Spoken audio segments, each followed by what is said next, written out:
Ho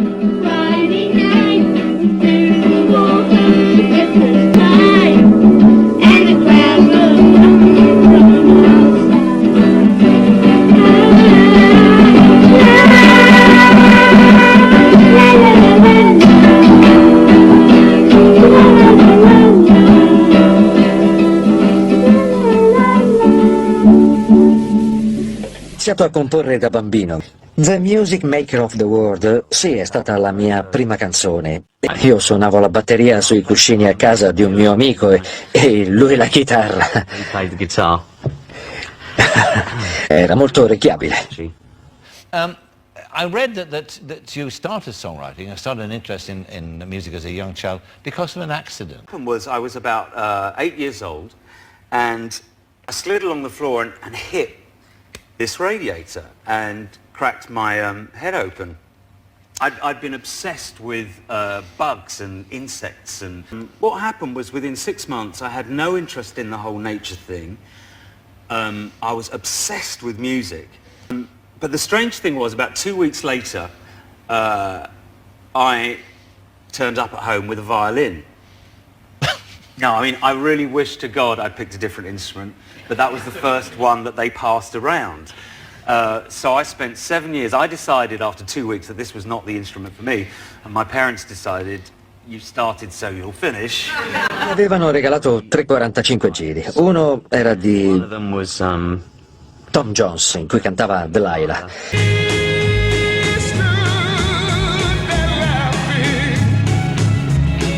E gli altri due delle Supremes. Uno di questi dischi era rotto, mancava un pezzo, quindi ogni volta alzavo la puntina e la rimettevo giù dall'altro lato per farlo continuare a girare. È così che ho iniziato. Sì, ho conosciuto le Supremes e ho sempre sostenuto che la musica che si ascolta da giovani influenza molto.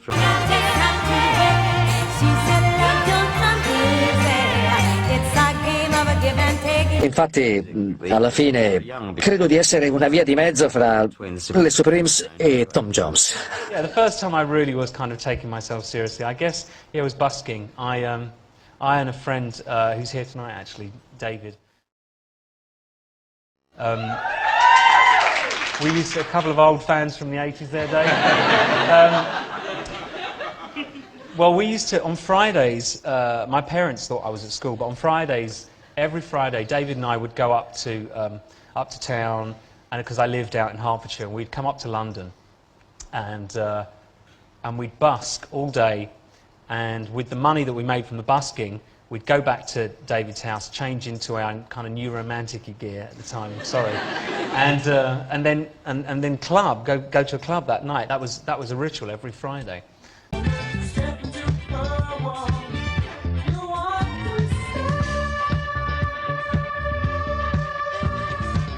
What you are now, the musician, the songwriter. I mean, did you display an early talent for singing or for? I didn't actually. I got thrown out of the choir. Did you? I was thrown out of the choir for, I think, as far as I know, it was for talking.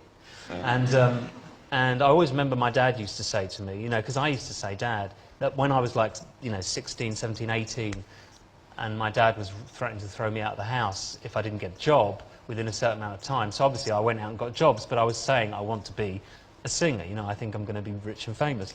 And he would say, you know, everybody wants to be a pop singer, everybody wants, and I would say, no, Dad, everybody wants to be a pop singer when they're 12, you know, when they're 12. This is my whole life, this is what I want to do. Tell us about Andrew and about the meeting him and the effect it had on your life. Andrew I met when I was 11 years old. 11 or 12 years old, I think 11. I just changed schools. My father, we moved house and I changed schools when I was 11. And Andrew was appointed to look after me. You know when the new kid walks in and stands there looking really sheepish and they say, who would like to take care of this? And Andrew, for some reason, put his hand up and said, I will, miss. Ero ossessionato da Top of the Pops. A 8 anni ricordo che avevo chiesto a un mio amico di classe come fosse Top of the Pops a colori, perché la nostra televisione era in bianco e nero. Cosa sì, fantastica, poter realizzare il tuo sogno di infanzia, soprattutto se sei insieme ai tuoi migliori amici. Camminavo su e giù per Oxford Street sperando che qualcuno mi riconoscesse, il che adesso fa ridere perché sono diventato bravissimo a camminare veloce con un cappello da baseball e la testa bassa. In fact, the day after the first Top of the Pops, I was just convinced that everyone would recognise me. You know, I was walking down the street like, watched TV last night? Yeah, and it was horrible because absolutely nobody did. Nobody recognised me. I think it took about 3 days before someone came up and asked me for my autograph, and I was absolutely shattered that it took that long. Spesso mi chiedo quanto sarebbe stata diversa la mia vita se non avessi incontrato Andrew, perché era determinato a diventare famoso. Avrebbe fatto anche il calciatore pur di diventare famoso. Crescendo ci siamo fusi quasi in una sola persona. Avevamo esattamente lo stesso senso dell'umorismo e un linguaggio nostro. Faceva tutto parte di ciò che mi ispirava a scrivere canzoni che avessero così tanta energia. La nostra relazione era alla base di tutto questo e non c'è dubbio che il fatto che le donne lo amassero tanto abbia aiutato molto il gruppo. 5 anni dopo la fine della scuola è stato lui a incoraggiarmi a mettere in piedi una band. As early as we did, you know. E quella band si chiama The Executive. Una band di studenti davvero terribile. Avevamo un amplificatore a cui ci attaccavamo tutti e le prove duravano finché non iniziava a fumare e succedeva quasi subito perché c'erano 2 microfoni, un basso e una chitarra collegati a questo piccolo amplificatore e fumava davvero. It was a very, very strong, powerful relationship, and it changed my life, and it changed my way of looking at so many things that I really think that without Andrew I would have been in a totally different place right now. He had such a sense of humour. I mean, unfortunately for us, you know, the sense of humour that we had, which was very juvenile, because we were juvenile, you know. Where did the name Wham originate from? Is that what you said? Yeah. That's what she said. Don't you trust me? Well, we thought the name up, and Wham Rap. We thought up the whole idea while we were dancing in a club. We were mucking about, and I think Andrew came up with the line "Wham Bam, I am a man," or something like that. It seemed to fit well at the time. Wham bam, I am a man. I didn't believe him for one moment. And that's Andrew, actually. That's Andrew all over. Like, you know, with the first album, we're calling the first album Fantastic. For at least a year, right, after Andrew and I were first famous, whenever anyone would come up to us we hadn't been introduced to, we'd go, huh.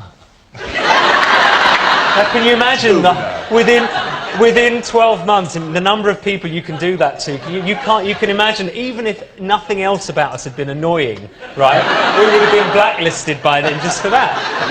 Hello, this is Andrew from Wham, George from Wham. Take a close look at these 2 young men. Mucked about like that the whole time, and it was fantastic also in the sense that it kept us both grounded because we had each other to take the piss out of the whole time. I was about 13 or 14 doing the most, ludicrously elementary disco steps, like 4 forward, 1, 2, 3, 4 and turn, 1, 2, 3, 4, you know, like we'd practice them, and suddenly thought I was, yeah, right, you know.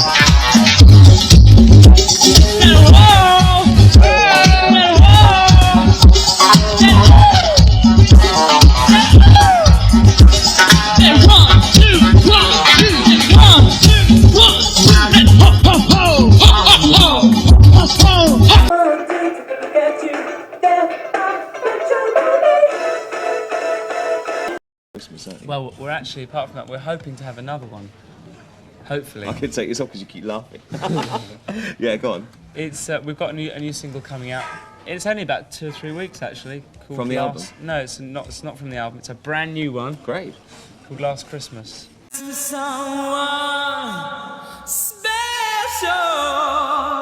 When I write a melody in my head, something at the back of my neck just knows that I've hit it. It's almost like it comes to you fully formed and you just pulled it out of nowhere, and the feeling that you have that makes you shiver is that hit it. He said to me, come inside, I want to show you a new song that I've got. So we go upstairs to his bedroom, and on the tape recorder he plays Wake Me Up Before You Go Go. right? And so I say all the nice things about, yeah, that's a great song, it's going to do really well. I go back downstairs to Shirley, who's waiting in the car for me, and I say to her, Shirl, your career's over, it's rubbish. It's not going to do anything. I mean, your record's been slagged in the press. Slagged, yeah. When I had people, even at 20, when I had people saying, "What are you doing?" You know, with "Wake Me Up Before You Go," and they'd say, "What are you doing?" And I'd be like, "Okay, whatever you say. I think people are going to be listening to this song in 20 years' time." And sure enough, whether it's because it's the most cheesy record ever, whatever, it's a good record. It is. You know, it does what it's supposed to do, and I always thought that way. Whilst I was happy being in a band, George needed more.